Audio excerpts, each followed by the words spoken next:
Hey, Mama. So, if you've been listening to this podcast for some time, then you know how much I love email marketing. And one question I have gotten often is how do I actually get started with emailing my list? So, that's what we are going to be talking about today. All right, let's jump into today's episode. Hey, Mama. Are you tired of feeling stressed and overwhelmed trying to grow your online business with your babies at home? You desire more flexibility in your day, allowing you to pour into your family, yourself, and your business without running yourself into the ground. Mama, you can build your dream business and do it in a way that fits your current season of life. And I'm going to show you exactly how. Welcome to the Mama Turned Mompreneur podcast. I'm your host, Andria Singletary, daughter of the king, wife, mama of two, and life and business coach for mompreneurs. On this podcast, you will learn business strategies made for mamas just like you, who desire to be successful CEOs and fully present mamas without stress or overwhelm. So whether you're an entrepreneur who transitioned to a mompreneur or a mama turned mompreneur, I am here to support you. So grab your coffee, notebook, and pen, put in those earbuds, and let's dig in. Okay, so before we get started with how to start emailing your list, let's break down the difference between, I'll call it like a standard email broadcast and a newsletter. So I do both in my email marketing. Tuesdays, I send out basically my standard email broadcast, and then Thursdays, I send out my weekly newsletter. And so a standard email typically focuses on like a specific topic, like one main topic. And, you may include a GIF, if that's what you're into. You may have some links like referring to a specific offer or a specific action you want your subscribers to take on that email.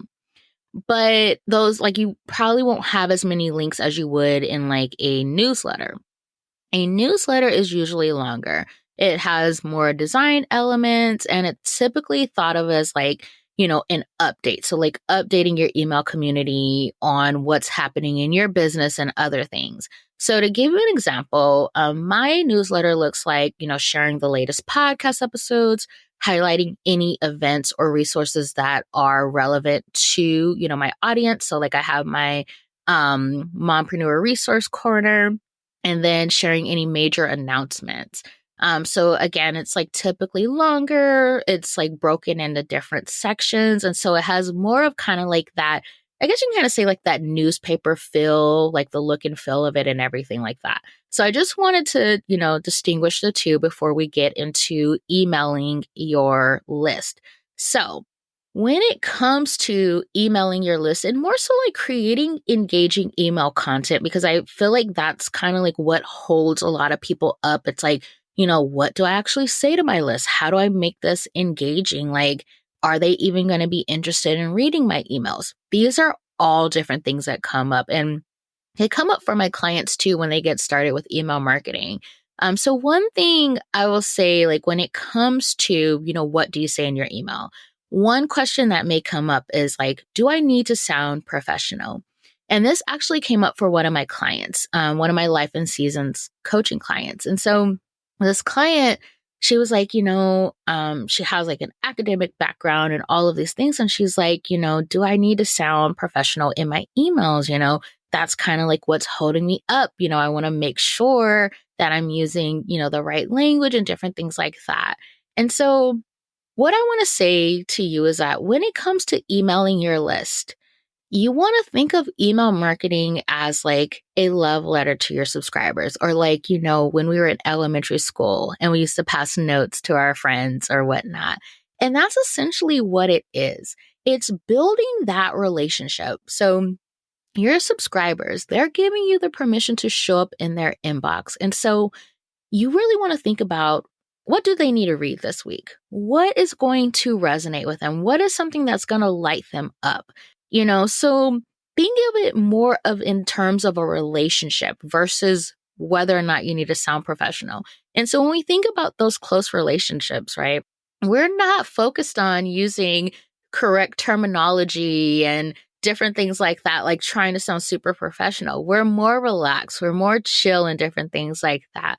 And so you want to make sure your emails are infusing your personality into it, because this is a way for your subscribers to get to know you one-on-one. Really get to know who you are, what it's like to, be in your world, what it's like to talk to you and different things like that. So you want to make sure that you're presenting that in your email content. Another thing when it comes to like what you should say is really think about storytelling. Now, I'm going to link my client, April Locar's podcast, Her Spoken Image, because she has so many episodes on storytelling and they're gold. Like, I literally, every time I edit her episodes, I'm taking notes like, okay, I need to do this. I need to do that, because her podcast is straight gold, like so many gems. But infusing storytelling in your email content. Now, April breaks this down better than me, but when it comes to storytelling, you're not telling the whole story. We're not doing that, because then you're going to lose your audience. But one strategy that I have found that works really well is dropping people in the middle of a story. And it's like a shocking point where it's like, wait, I need to know what else would happen. So you can do that in your email content. It's writing. And so you have a little bit more freedom. Like, this is longer content. It's not like, a short caption for social media, different things like that. And not to say that you need to be writing essays to your subscribers either, but sharing a story that is going to be relevant to them, that they're going to resonate with, that's going to speak to them, where they're currently at in life or business. And you can tie it into your niche, tie it into like how you actually support your clients and different things like that. So storytelling will be your best friend in email marketing. And then again, like I've already stated, but creating content that resonates with your subscribers.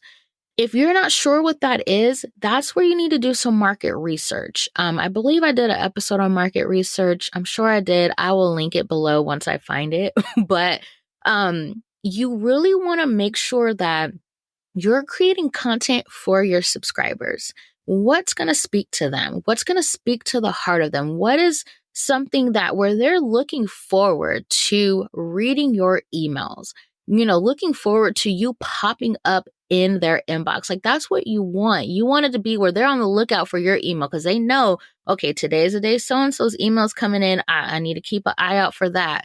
That's what you want. You want to build that, but it goes back to creating content that matters to them, that speaks to them, that's relevant to them. Okay, now that we have a clear idea on what to actually say in our emails, the next thing is that you have to train your audience to click the buttons and respond to your emails. And I know training sounds like, like, why are you saying training? But essentially you do, right? You have to train them to take action. And so part of creating engaging email content is getting your community to take action on your email, whether that's clicking a link or getting them to reply to your emails. So when it comes to getting them to click the links, every email, you need to have a link that they can click, whether that's directing them to listen to a podcast episode, read a blog, check out one of your social media posts.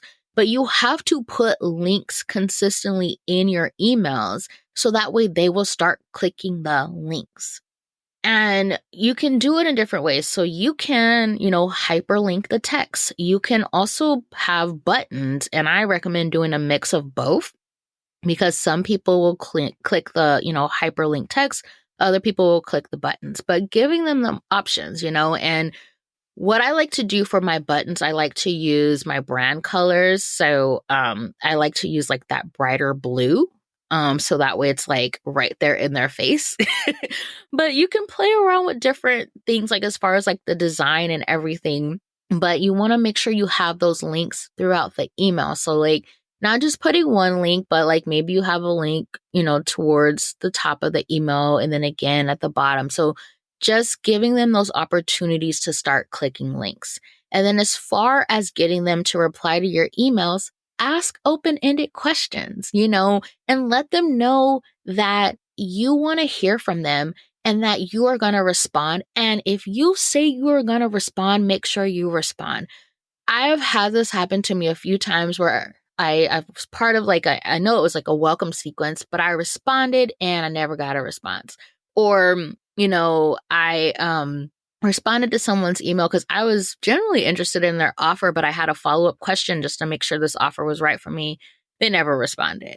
So you don't want to be that person, because if you don't respond, then your subscribers are going to stop replying to your email. So make sure you respond when they reply. Okay, that's the biggest thing there if you want to create an engaging email community. So for me, when you guys hit reply to my emails, I respond back. I do not ignore anyone's email. I respond to every single one because you're part of my community. I don't want you to think I'm ignoring you. Like, why? Like, why be part of my community if I'm not going to talk back to you, right? So you want to make sure you're responding to people's emails. Okay. The next question that comes up when, getting started with emailing your list is how often to send an email. Now, there's debate on this. There are people who are all for, emailing their subscribers every day. There are people who are like, oh, I'm only going to do it once a month or every other month. First thing I want to say is that you have to overcome the fear of like bothering your subscribers by emailing them. And I say this because if you are paying for your email service provider and people are on your email list, you're paying for them to be on your email list. So if I'm paying for you to be a part of this community, I'm going to talk to you. I'm going to send you emails.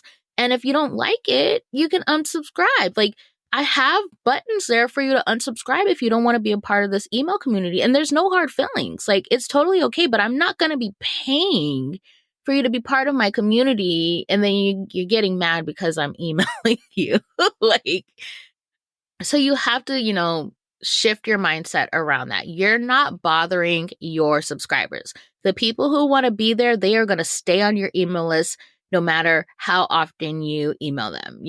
I've gone through launch sequences and I've had people where they have the option to opt out of that launch sequence, but they're like, you know what, I'm still going to read your emails. I'm not going to invest right now, but I still want to read your emails. And they didn't unsubscribe. Like, they weren't bothered by it.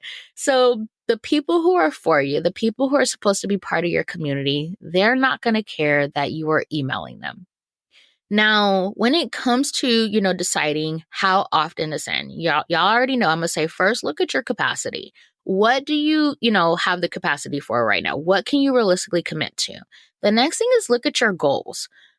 What are you using this email list for? If you want to monetize it, meaning that you want to drive your subscribers to specific offers, you need to be emailing them at a higher frequency. I would say at least once a week.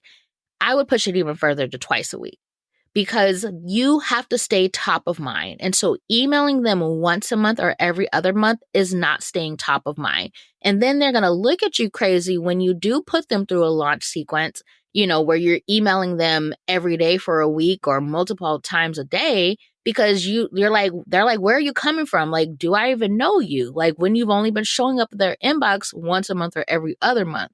So if you are planning to monetize this email list, which you should be, especially if you're paying for your email service provider.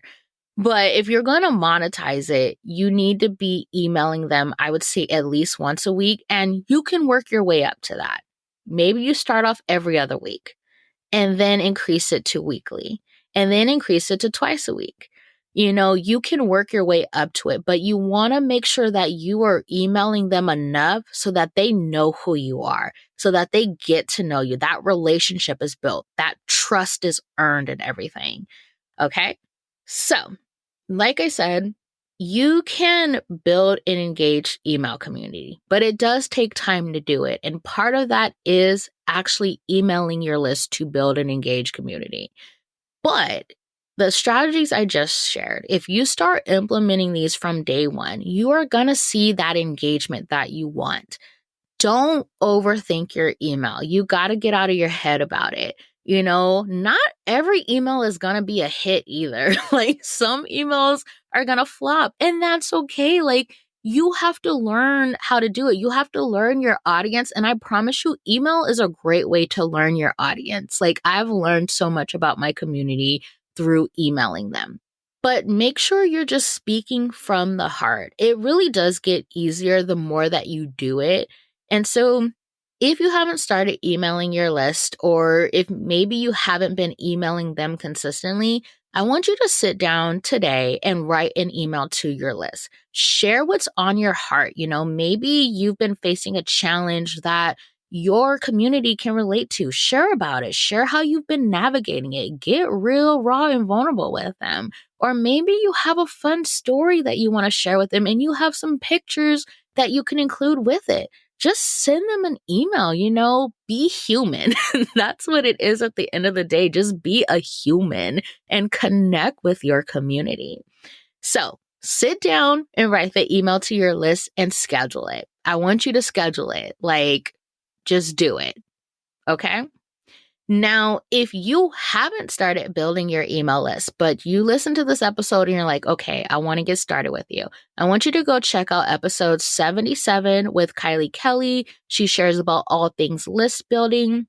And then 99, where I share about how I was able to grow my email list from 30 to over 1,000 subscribers.